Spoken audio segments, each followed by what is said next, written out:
سلام به همگی، خیلی خوش اومدین.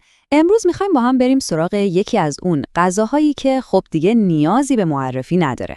یه غذای شاهانه، یه جواهر واقعی تو آشپزخونه هر ایرانی. زرشک پلو با مرغ. آماده این که با هم یه چیز فوق‌العاده درست کنیم؟ پس بزن بریم. خب ببینید برنامه‌مون چیه. اول یه کوچولو در مورد خود این غذا حرف میزنیم، بعد میریم سراغ مواد اولیه، قسمت اصلی ماجرا، یعنی پختن مرغ زعفرانی و آماده کردن برنج و زرشک رو با هم پیش میبریم و آخر سر هم میبینیم چطور میتونیم این شاهکار رو به بهترین شکل سرو کنیم. ساده و سرراست. خب قبل از اینکه دست به کار بشیم، بیایید یه لحظه به این فکر کنیم که زرشک پلو با مرغ واقعاً چیه. این فقط یه غذا نیست، درسته؟ یه جورایی بخشی از خاطرات ما، صدای مهمونی‌ها و دوره همی‌هاست. این ترکیب فوق‌العاده طعم‌ها، ترشی زرشک، یه شیرینی ملایم و اون عطر جادویی زعفران واقعا یه چیزیه که این غذا رو خیلی خاص میکنه. خیلی خب، بریم سراغ بخش آماده سازی. وقتشه که تیم اصلی این داستان خوشمزه رو دور هم جمع کنیم.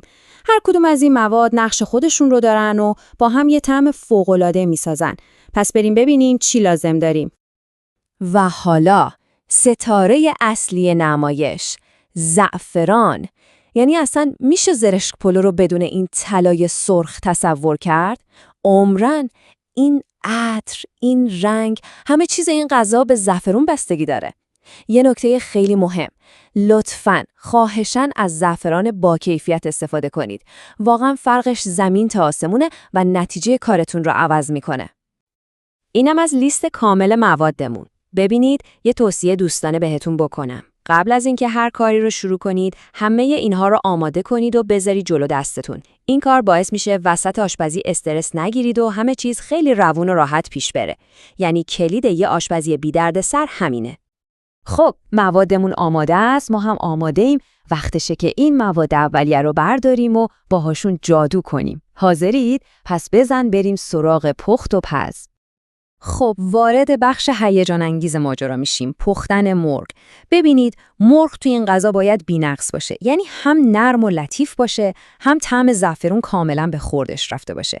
پس بیایید مرحله به مرحله با هم پیش بریم تا به اون نتیجه طلایی برسیم. اولین کار و مهمترین کار مزه‌دار کردن مرغ.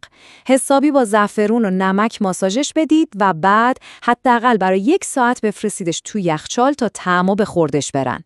بعد از استراحت توی یه قابلمه داغ با کمی روغن هر دو طرفش رو سرخ می‌کنیم. می‌خوام یه رنگ طلایی خوشگل بگیره. این کار خیلی مهمه چون آب مرغ رو داخلش نگه می‌داره و باعث میشه آخر کار یه مرغ آبدار داشته باشیم. خیلی خوب، مرغا رو که کنار گذاشتیم، توی همون قابلمه پیازای خلالی شده رو تفت میدیم تا سبک و طلایی بشن. بعد زردچوبه رو اضافه میکنیم و یه تفت کوچیک میدیم. حالا وقتشه که مرغای طلاییمون برگردن به قابلمه. روشون حدود 1 لیوان آب جوش میریزیم، یکم زعفرون دیگه هم اضافه میکنیم و در قابلمه رو میذاریم تا با حرارت ملایم آروم آروم بپزه و حسابی نرم و لطیف بشه. خب وقتی مرغ کامل پخت با احتیاط از قابلمه درش میاریم. حالا توی همون آب مرغ رو به گوجه رو اضافه می‌کنیم و یکم تفتش میدیم تا طعم خامیش گرفته بشه و رنگش باز بشه. اجازه میدیم سس روی حرارت بمونه و بجوشه تا به غلظت دلخواهمون برسه. و اما مرحله آخر که خیلی مهمه، مرغای پخته شده رو توی یه تابه دیگه با کمی کره و روغن سرخ می‌کنیم. این کار باعث میشه روی مرغ یه حالت برشته و فوق‌العاده خوش رنگ پیدا کنه. این همون فوت و کوزه‌گریه. خب از مرغ که خیالمون راحت شد، میریم سراغ بخش دوم ماجرا، برنج و زرشک. یعنی همون چیزی که اسم این غذا رو ساخته و اون طعم ترش و شیرین و بی‌نظیر رو بهش میده. این یاقوت‌های قرمز قرار غذامون رو تکمیل کنن. آماده کردن زرشک خیلی سریع و ساده است.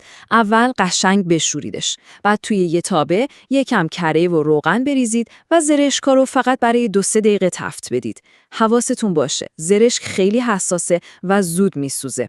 بعدش شکر و یه کوچولو آب لیمو رو اضافه کنید تا اون طعم ترش و شیرین متعادل و عالی رو به دست بیاریم. همین. خب همزمان که زرشک رو آماده می‌کنیم باید حواسمون به پایه اصلی غذامون یعنی برنج هم باشه. 4 پیمانه برنج ایرانیتون رو به هر روشی که دوست دارید و باهاش راحت ترید دم کنید. فقط مهمه که یه برنج دوندون و قد کشیده عالی داشته باشیم برای زیر این همه مخلفات خوشمزه. و بالاخره رسیدیم به لحظه باشکوه ماجرا. مرغ آماده است، برنج دم کشیده، زرشک هم حاضر و منتظره. حالا وقتشه که همه اینها رو مثل یه اثر هنری کنار هم بچینیم. این بخش شاید از همه مراحل لذت بخشتر باشه. خب برای سرو کردن اول یه لایه سخاوتمندانه از برنج خوش عطر و پفکیمون رو توی دیس میکشیم. بعد اون زرشکای براق و خوش رنگ رو مثل جواهر روی برنج میپاشیم. حالا تکیه‌های مرغ طلایی و برشته رو قشنگ کنار برنج میچینیم و برای پایان کار اون سس غلیظ و بی‌نظیر زعفرونی رو حسابی روی مرغ‌ها میریزیم. ببینی چه تابلوی زیبایی شد. خب اینم از زرش پلوی ما. دیدید که چطور با کنار هم گذاشتن طعمای مختلف لایه به لایه تونستیم یه همچین شاهکاری خلق کنیم. این روش یعنی ساختن طعم به صورت مرحله‌ای، یه درسه که میتونید تو هر غذای دیگه‌ای هم ازش استفاده کنید. واقعاً وقتی این اصول رو یاد بگیرید دیگه هیچ محدودیتی برای خلاقیت تو آشپزخونه ندارید. نوش جانتون.